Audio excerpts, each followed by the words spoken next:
Well, today I'm going to talk about getting out of your comfort zone. I'm going to give you 8 keys to getting out of your comfort zone. Welcome to the Prosperity RX Podcast. This is Keith Abel with your prescription for prosperity. This is a podcast where I give you hope. I show you the path to build a life of health, wealth, and prosperity, to build a life that you don't need a vacation from. Folks, we've all messed up by believing some of the prevailing wellness and money myths in our culture.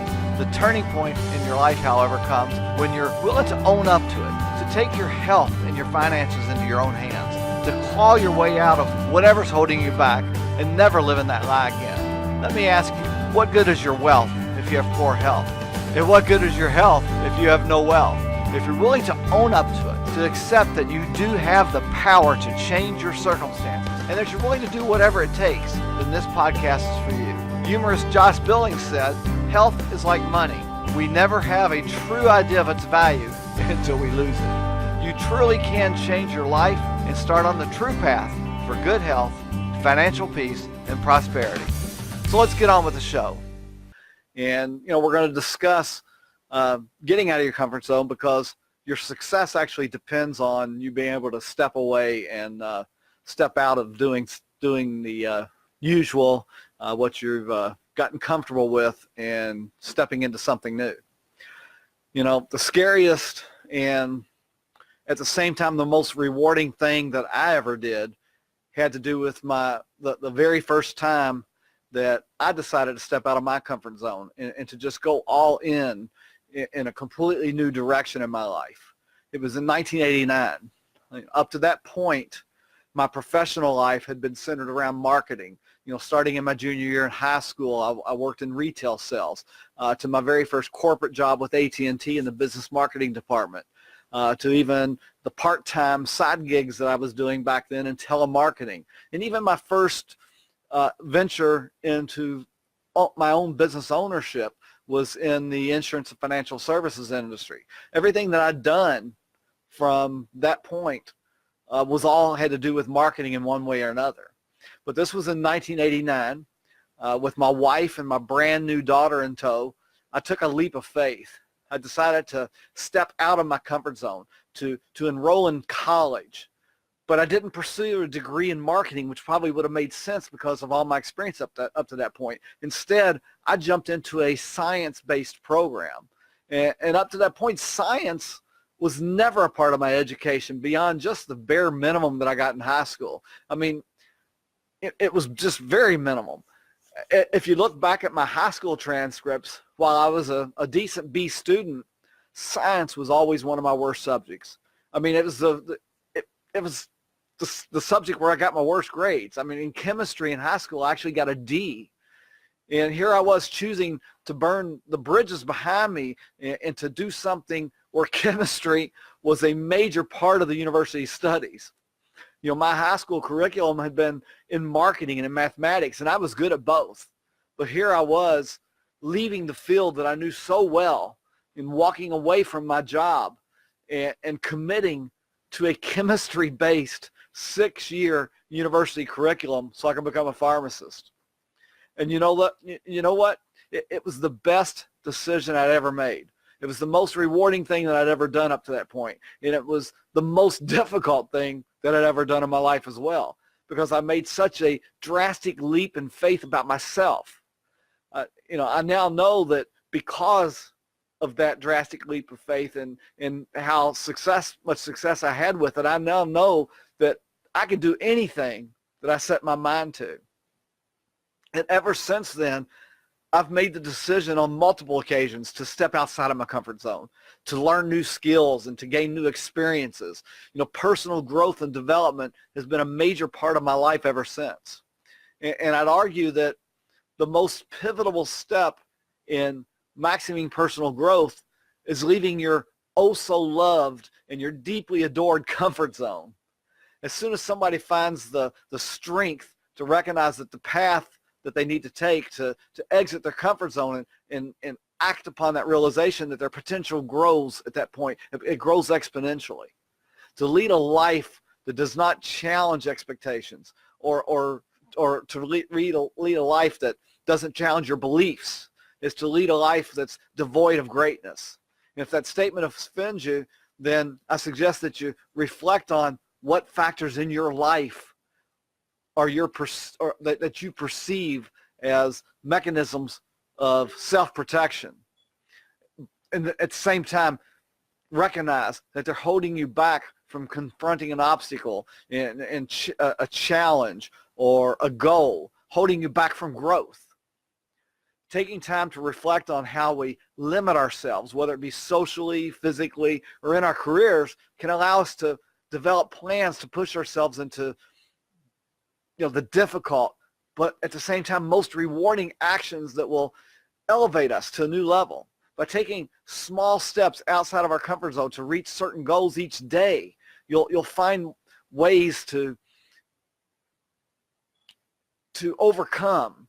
You'll find ways to get more excited about life and get excited about those seemingly impossible goals and dreams that you can actually achieve. I truly believe that if a person has the will and the desire to make something happen, they'll do whatever it takes to achieve that goal, and it can't be stopped. Human beings are powerful and capable of healing, learning, and thus can grow in the optimal direction throughout their entire lives if we're self-aware and willing to put in the work for our dreams.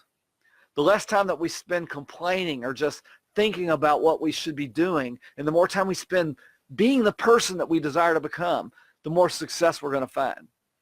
While it most certainly is not always easy to be the best version of yourself, to put in the extra hours at the gym or the library, the output, the outcome of doing that is tremendous. For the person struggling to find the motivation to work harder or go longer or pursue a big idea, ask you to look at yourself as your most precious investment. You're the most valuable asset, and it's your duty to maximize your skills. Ultimately, we can't rely on anyone other than ourselves. And if we're all accountable to ourselves, that voice in our head that asks us to do more and be better, even when it isn't easy, is something we've got to listen to. A healthy amount of discomfort is required for growth. You can't remain in the same place, repeating the same patterns of behavior and expect to evolve. There's always a way to be better. And I also advise you to appreciate all your efforts at the end of each day and give yourself time to decompress. Balance is key, but disguising laziness or fear of work disguising that as your downtime is self-sabotage. So get out of your comfort zone. Your success depends on it. Fear is natural, and it's an essential part of growth. Every time we consciously choose to step outside of our comfort zone, the next uncomfortable thing becomes a little bit easier. Make the brave decision that the time has come for you to take your first bold steps, the biggest future you've ever imagined. However far off that beaten path and however uncomfortable that path is, it's going to take you towards your success. I want to give you today 8 keys to help you get out of your comfort zone. Number 1, you've got to move towards your fears. Things I'm afraid to do are often the things that have had the greatest potential to expand my life. Now when I feel fear, it's usually an indicator that I need to do that thing that I'm afraid of.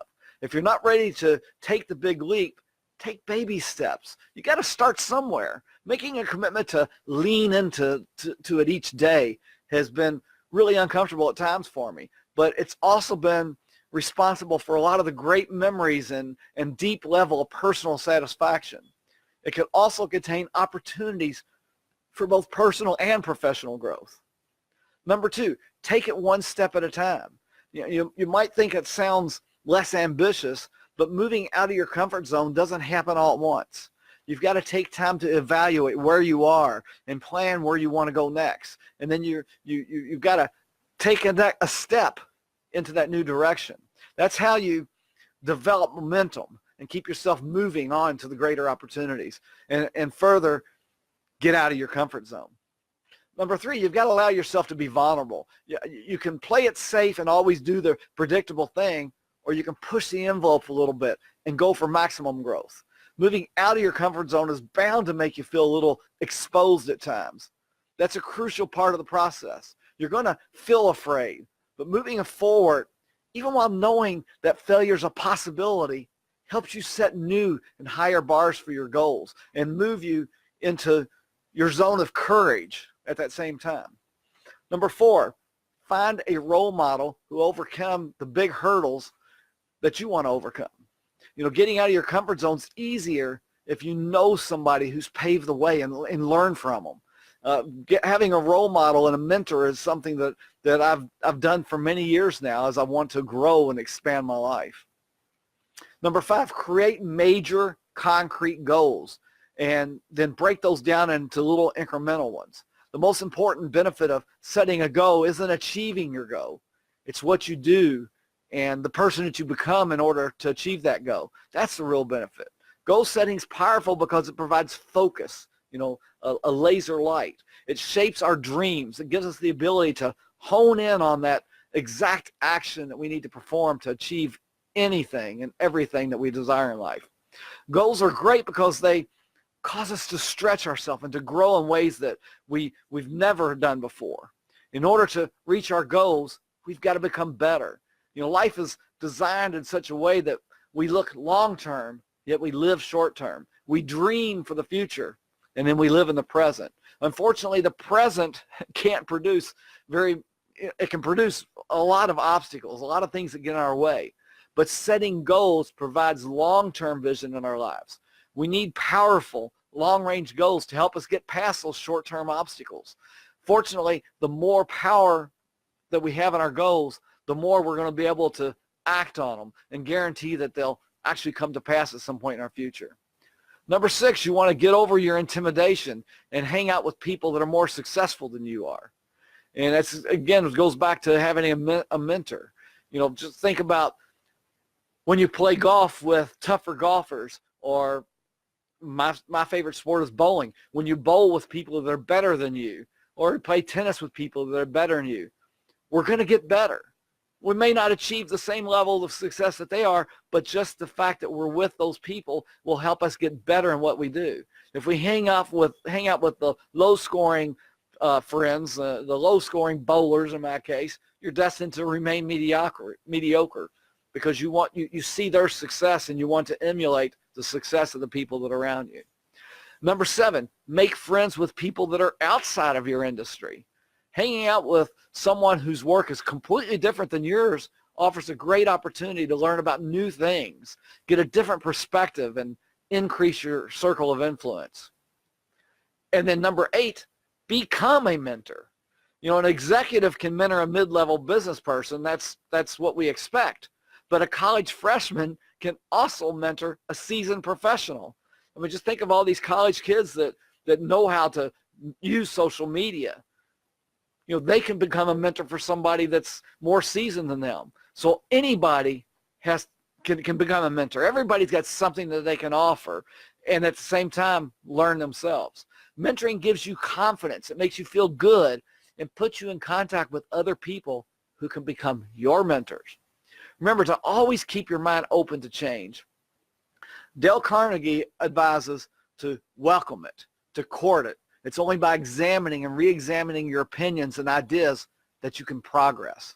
Folks, I want to thank you very much for watching this video or listening to my podcast today. And if you enjoyed this, then please share and like it. And look for my podcast on Prosperity RX on your favorite podcast platform. The podcast is called Prosperity RX. And let me just end with this. With all the mergers and acquisitions and downsizing, the new technologies, the switch to a workforce of part-time employment, it's getting more and more difficult for people to get ahead. Folks, I believe strongly in the Dave Ramsey principle of achieving financial peace, and I'm distraught over the number of folks that are struggling to make ends meet. And I'm making it my mission to help folks achieve financial peace. You've probably dreamt of owning your own business, and I know I always did. The idea of business ownership, it's for you to have financial freedom, to have debt freedom, and to go beyond that, to be able to live a comfortable lifestyle without worrying about your income, to have time freedom, to be able to take time off when you want. If you don't feel like going into work that day, you don't have to. To have that vacation home, or just to be able to travel. Or maybe you just want mom to be able to stay home with the kids. You know, we all have those dreams, but most Americans today aren't business owners. And why not? Well, for most of us, it's because we don't have the money to invest in a business. Many of us are struggling just to make ends meet day after day. And on top of that, most of us don't have an idea of a product or a service to offer. We also just don't want to take the risk to step out of our comfort zone. Or maybe we just can't afford to quit our jobs to start a business because we need the money every month to live on. I get it, folks. But what if you really could start a business today that literally could change to give you all that upside potential, all the upside potential from being a business owner, a business that can give you that freedom, that financial peace of mind, the time freedom of being able to be your own boss and work your own hours, but you didn't have to risk anything to get started. If that were possible, wouldn't that be cool? You know, a business that you can start right now, part-time, so you don't have to quit your job and keep making that income, you know, and keep, you know, working at work to provide for yourself, but at the same time work this business in your spare time, creating that side gig income. That's number one. Number two, no investment is required to get started, so you can start on your journey to debt freedom quicker. And next, you don't have to buy products to sell and convince people your products are better than others. Like I said before, no lotions or potions or pills, or no magical juices or instant weight loss products like you see people shoving down your throats all day long on social media. You can be positioned in the center of some of the fastest growing services where you're saving consumers and business owners money on services that they're already using. Or maybe you're introducing new services to them that brings new value or a better quality of life. That's what we're doing. Whether we're trying to get out of debt, build up an emergency fund, save for our kids' college education, or like me, save for our retirement, one of the quickest ways to get there is through generating extra capital by creating some sort of side gig income. Start without investing a bunch of money. Start part-time with the upside potential of real business ownership. I want to help you. We have a track record and experience in the financial backing. I've got a presentation that I'd like to share with you for more information. You know, we're looking for people who want to take leadership roles and help us lead and develop the expansion of our new division. Come see our presentation at aimhighforsuccess.com. aimhighforsuccess.com. aimhighforsuccess.com. And see if it's for you. Folks, this has been another episode of the Prosperity RX podcast, where we share with you your prescription for prosperity. Now's the best time to start taking control of your life. And as a loyal listener, I've put together a free course that you can take that will walk you through the steps of setting up and following a spending plan, so your family can also get on the road of financial peace and prosperity. To get that course absolutely free, visit spendingplanclass.com. And if you enjoyed this episode, I hope you like and share it.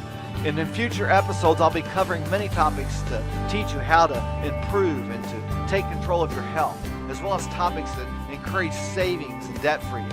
After all, what good is your health if you have no wealth? And what good is your wealth if you have poor health? So be sure to subscribe to my podcast on your favorite podcast platform. It's Prosperity RX Podcast. And be sure to subscribe to my blog, prosperityrx.com.